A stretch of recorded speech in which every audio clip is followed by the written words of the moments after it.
Alors, comme la dernière fois, aujourd'hui, j'aimerais commencer par une question. Combien d'entre vous ont eu un narcissique dans leur vie, que ce soit en couple ou au travail, etc., qui vous a promis de changer?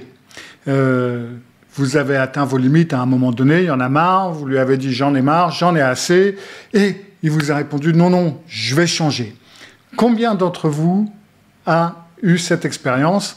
N'hésitez pas à le mettre en commentaire, ça m'amusera et je suis sûr que ça amusera beaucoup de gens de voir quelles ont été les promesses qui vous ont été faites sur le changement. Parce que c'est quelque chose qui va être arrivé à la plupart d'entre vous et d'entre nous, parce que je me compte dedans, qui ont eu des contacts prolongés avec des narcissiques. Et qu'est-ce que vous faites quand il vous promet de changer? C'est ce dont je vais parler dans cet épisode du Psy chez vous. Souvenez-vous avant tout de vous abonner si vous n'êtes pas encore abonné, de cliquer sur la petite cloche pour être averti quand je mets une nouvelle vidéo en ligne, et je vous retrouve juste après le générique.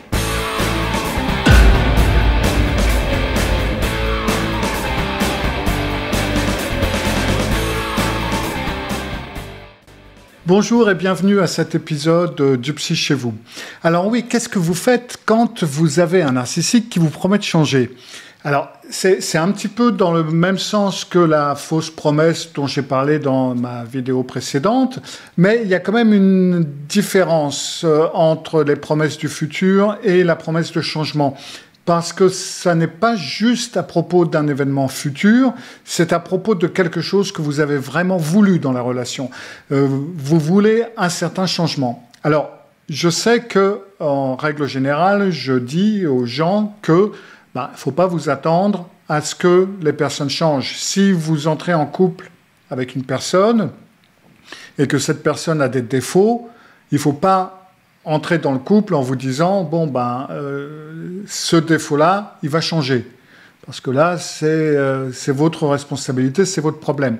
Le problème avec les narcissiques, c'est que quand vous l'avez connu au début, il ou elle ne vous a pas dit en fin de compte, je suis plein de bullshit, je vais te tromper, je vais te trahir, je vais te dénigrer. Enfin bref, tout ça, c'était pas tout à fait dans le deal au départ de tout ça. C'était de la fausse pub qui vous a donné. Ça a été ce fameux bombardement d'amour dont on a parlé plusieurs fois. Et donc, en fin de compte, vous, ce que vous voulez, c'est que la chose que vous avez découvert pendant la relation, que cette chose-là qui ne faisait pas partie du contrat initial, en quelque sorte, qu'elle redisparaisse, ou qu'elle disparaisse. Et alors, bon, déjà, si vous en êtes arrivé au point où le narcissique ou la narcissique vous dit que je vais changer, c'est que vous êtes arrivé à un point où certaines personnes ne sont jamais arrivées, ou ne sont pas encore arrivées, pourra-t-on dire. Je me souviens que la fois où mon père a parlé de ça, parce que j'ai bien suivi la relation de mon père et de sa compagne de l'époque, ça faisait au moins 10 ans qu'ils étaient ensemble avant que ce principe-là soit arrivé sur la table. Donc, c'est vraiment pas la première des choses auxquelles on pense et auxquelles ils pensent. Et ça vient du fait que les narcissiques n'ont absolument aucune introspection. Absolument, ils ne se remettent jamais en question. Il n'y a aucun besoin de changer. Pourquoi je devrais changer, moi? Si vous commencez à parler de certaines de ces choses, le narcissique va se monter sur ses grands chevaux, il risque d'entrer dans une rage narcissique, de vous dire « mais c'est à toi de changer, c'est toi qui fais des conneries, etc. etc. » Donc là, on est quand même arrivé à un point où le narcissique sait quand même qu'il y a un truc là qui doit changer. Mais une fois arrivé à ce point-là, où il se dit, ok, là, il y a le torchon qui brûle, quelles sont les chances pour qu'il le fasse? Alors oui, ceux d'entre vous qui ont déjà vécu ça, ne dites rien, laissez les autres parler, parce que oui, les chances sont nulles, tout simplement. C'est extrêmement nul. C'est tout simplement comme le faux futur dont on a parlé précédemment. C'est une fausse promesse. Hein. Ok, si tu restes, je vais devenir la personne que tu veux, ou dira-t-on que je t'ai fait croire que j'étais au départ. Parce que dans la relation narcissique, c'est assez simple ce qui doit changer, c'est clair comme de l'eau de roche. Par exemple, ils doivent arrêter de vous tromper, ou ils doivent arrêter d'envoyer des messages à limite inappropriés à des nanas ou à des hommes, ça dépend de quoi on parle, sur Instagram, Facebook, etc. Ils doivent arrêter de reluquer les personnes de l'autre sexe. Ils doivent arrêter de vous ignorer quand vous leur dites quelque chose. Ils doivent arrêter d'insulter votre famille. Ils doivent arrêter d'insulter vos amis, par exemple. Ou ils doivent commencer à vous mettre au courant quand ils arrivent en retard, quand même. En gros, ils doivent arrêter d'être des connards ou des connasses, en quelque sorte. On dit en français tout à fait courant. Alors, vous leur avez sûrement déjà demandé plusieurs fois de changer ça, et vous avez tenté des versions différentes, avec l'espoir qu'ils finissent par comprendre, ils finissent par changer. Vous avez peut-être même essayé d'aller en thérapie. J'en ai plusieurs exemples en tant que thérapeute où j'ai eu des couples qui viennent en thérapie de couple, et là je me rends rapidement compte que là il y a un déséquilibre quelque part, que ça va pas marcher. Donc vous continuez à essayer de le faire changer, de le faire comprendre qu'en fin de compte c'est pas tout à fait normal de flirter avec des nanas sur Instagram ou avec des hommes sur Instagram. Et puis un jour vous abandonnez, vous en avez marre, vous vous dites bon ça va, j'en ai ras-le-bol. Ça y est, maintenant c'est fini, quoi. Et les narcissiques, ils ont une très grande sensibilité à l'abandon. Ils sont en fin de compte quasi abandonnés, qu'ils ont peur de l'abandon. Et donc là, du coup, c'est alarme rouge. Là, il va falloir faire quelque chose parce que sans ça, moi, je vais me retrouver tout seul et c'est pas super, quoi. Parce que mon réservoir va partir ou alors parce que j'ai plus le contrôle de ce qui va se passer, je suis plus aux commandes et donc c'est là où ils vous balancent. Ok, je vais changer. Alors, le changement, ça peut se produire de différentes façons. Ils vont, par exemple, vous dire ok, je vais aller en thérapie. J'en ai eu un qui a fait ça, je l'ai eu 3 fois en thérapie avant que ça pète totalement. Ils peuvent proposer d'aller en cours de désintoxication sexuelle ou des groupes de rétablissement ou alors ils vont vous dire tiens regarde j'ai enlevé mon code sur mon téléphone, tu peux regarder quand tu veux, tu vois, tu peux vérifier mon téléphone quand tu veux. Mais écoutez, soyez pas bêtes. Il a bien entendu, ou elle a bien entendu un autre téléphone. Celui que vous voyez, c'est à fait, il n'y aura plus rien. Même principe avec, écoute, ensemble, on va nettoyer mon compte Instagram, je te laisse décider, etc. Mais s'il vous propose ça, c'est qu'il a déjà un autre compte Instagram. Ne soyez pas naïfs. Vous voyez ? Donc, ils vont faire les choses que vous avez toujours voulu, à peu près, ou ils vont faire semblant. Ils commenceront à faire les choses que vous avez toujours voulu, ou tout du moins en apparence. Ils vont arriver à l'heure, ou ils vont vous avertir quand ils arrivent en retard. Ils vont se concentrer, ils vont regarder dans les yeux quand vous parlez. Mais ça, pour une personnalité narcissique, c'est épuisant. C'est vraiment extrêmement fatigant d'essayer de bien faire, de travailler à garder cette forme d'apparence. Et puis... voilà, c'est vraiment un travail très, très, très compliqué, très difficile, ça leur demande beaucoup. Et donc, à un moment donné, vous allez vous dire, ok, les choses ont l'air d'aller mieux, et vous allez vous détendre, un certain temps aura passé, et les choses reviendront comme avant. Peut-être pas tout d'un coup, peut-être, mais la plupart du temps, ça va revenir petit à petit. On m'a régulièrement demandé si j'ai déjà vu un narcissique changer. Alors déjà maintenant, moi j'ai toujours répondu non, mais il y a d'ailleurs une étude que j'ai publiée il n'y a pas longtemps sur ma chaîne, vous pouvez la trouver dans la liste des vidéos, où maintenant, scientifiquement parlant, ça a été prouvé, il ne change pas, il ne change jamais, point à la ligne. Mais sans ça, non, moi j'ai jamais vu un narcissique ou une narcissique faire un virage à 180 degrés. Oui, 180 degrés. Et devenir à l'opposé, en quelque sorte, de ce qu'ils ont toujours été ou de ce qu'ils sont toujours devenus. Parce que là, on parle de la période après le bombardement d'Amour. Moi, ce que j'ai vu, c'est des changements à 360 degrés.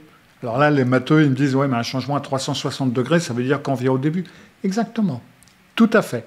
Alors ouais, c'est vrai, j'ai vu des changements à 90 degrés, puis 180, un certain temps, mais c'est dur hein, de la tenir à 180 degrés, et puis boum, on revient à zéro. C'est généralement comme ça que ça se passe. À partir du moment où les choses se sont calmées, où vous parlez plus de rupture, où vous parlez plus de quitter l'entreprise, enfin bref, ce qui a été la raison du litige, une fois que les choses se sont calmées, les choses redeviennent comme avant. Alors c'est là où les gens demandent, bon bah ok, mais si le ou la narcissique me dit, bon ça y est, je vais changer, j'ai compris, j'ai vu la lumière, qu'est-ce que je fais moi? Est-ce que je leur dis, oui, bon, ça, il y a une étude et j'ai vu sur une vidéo que ça va pas marcher, alors voilà. Non et non. Alors non, pas parce que vous risquez qu'il change et que vous allez donc pas le voir, mais parce que si vous le faites et donc si vous rompez, un peu plus tard, donc, par exemple dans la thérapie, si vous suivez par exemple mon programme de guérison, publicité gratuite, que vous trouvez à revivre.club, eh ben, arrive un moment où vous aurez des doutes, où vous vous direz « ouais, mais et s'il n'était pas narcissique, et si c'était moi le problème, et s'il pouvait changer, s'il a changé et que c'est maintenant une autre femme ou un autre homme qui vit la vie que j'aurais dû vivre avec lui, avec le changement. » Donc c'est pour ça que c'est une très mauvaise idée de lui dire non. Alors, si vous réfléchissez un petit peu, quel que soit le problème dont on parle, que ce soit un problème d'alcoolisme, que ce soit un problème de vous tromper, ou que ce soit un problème de flirter avec tout et n'importe qui, le fait de changer pour vous garder, ça vaut rien. Oui. Ce qui est important, ça serait qu'il comprenne qu'il faut qu'il change pour lui. J'ai travaillé avec des anciens toxicomanes, j'ai travaillé avec des anciens alcooliques, j'ai travaillé avec certains de ces problèmes, et je peux vous assurer, surtout les toxicomanes, qu'aucun d'entre eux n'est devenu clean parce que c'était pour quelqu'un d'autre. À un moment donné, ces personnes ont touché le fond, et le fond a été différent pour chaque personne, et en touchant le fond, à un moment donné, il y a eu, donc pour ceux que j'ai eu, avec lesquels j'ai travaillé, qui sont devenus clean, bien entendu, les autres, je ne sais pas, mais pour ceux qui sont devenus clean, ils m'ont tous dit exactement la même chose. Est arrivé un moment où il s'est passé ceci, il s'est passé cela, et ça m'a fait une décharge électrique. Et là, j'ai dit, ouais, là, il faut que je change, là, parce que ça ne marche plus. Et c'est là que j'ai entamé ma rémission, en quelque sorte, et qu'ils s'en sont sortis. Donc, je n'ai vu aucune personne qui a arrêté de se droguer ou arrêté l'alcoolisme pour faire plaisir ou pour garder sa compagne ou son compagnon ou pour faire plaisir à quelqu'un. Donc là, c'est exactement la même chose. Si lui, il ne voit pas, ou si elle ne voit pas le problème à vous tromper ou à tromper les autres ou à flirter avec n'importe qui, n'importe où, ça ne va pas changer grand-chose. Mais bon, donc si ils vous disent qu'ils veulent changer et qu'ils veulent travailler là-dessus, deux choses. Donc, un, ça sert à rien de leur dire « ouais, non, ça vaut rien, je te crois pas, etc. » Deuxième possibilité, ne le croyez pas. Ne soyez pas naïve. Ne prenez pas vos fantasmes pour des réalités. Ça n'est pas vrai. Donc, d'accord ? Allez-y cool. Et deuxième chose, donc vous gardez les yeux grands ouverts. Troisième chose plutôt, soutenez leur objectif. Dites-lui que, ok, c'est parfait, en fin de compte, tu as raison, parce que c'est problématique que tu ne sois pas fidèle ou que tu aies tel et tel problème, parce que c'est quelque chose qui fera que n'importe quelle relation ne fonctionnera pas. Donc c'est bien que tu veuilles changer. Maintenant, la meilleure des choses à faire, ça va être donc qu'on s'éloigne l'un de l'autre, qu'on fasse une pause, ou que tu rentres chez toi, ou que je parte, et puis travaille sur ce sujet le temps que tu dois travailler. Et puis, une fois que le travail est fait, une fois que le changement est engagé, une fois que ça marche, eh ben, reviens me trouver, on va voir, on va en parler, et puis à ce moment-là, on verra si nous sommes d'accord pour reprendre une relation. Vous ne leur promettez pas de reprendre une relation après le changement. Parce que le but va être que lors de cette conversation ou lors de cette nouvelle rencontre, vous allez pouvoir voir est-ce que ça tient, est-ce que ça a l'air d'être sérieux, etc., etc. Et puis après, ce sera à vous de voir et de mettre la condition pour la reprise que, au premier pas de côté, ce coup-ci, ce ne sera plus une pause, quoi. Et là, au moins, vous êtes sûr de la solution et vous êtes sûr de ne pas avoir laissé passer une chance. Croyez-moi, vous ne la laissez pas passer, mais au moins, là, vous en serez sûr. Et puis, d'un autre côté, ça vous prouvera bel et bien que cela ne change pas et que vous avez pris la bonne décision et que maintenant, vous pouvez continuer et aller au-delà et dans votre direction, sur votre chemin. Alors, maintenant, le truc, c'est que personnellement, je n'ai vu que très peu de narcissiques accepter ce genre de choses. Parce que, c'est un petit peu comme les promesses futures, ils veulent vous garder auprès d'eux pour avoir leur approvisionnement, en quelque sorte.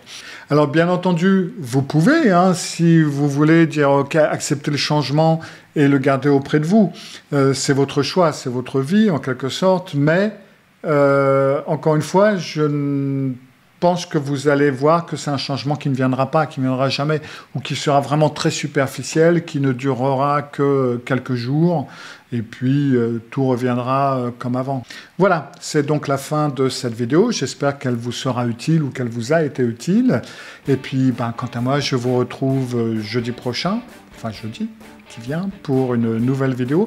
Souvenez-vous de mettre un pouce en l'air si vous avez aimé, de vous abonner si ce n'est pas déjà fait, et de cliquer sur la cloche pour être averti.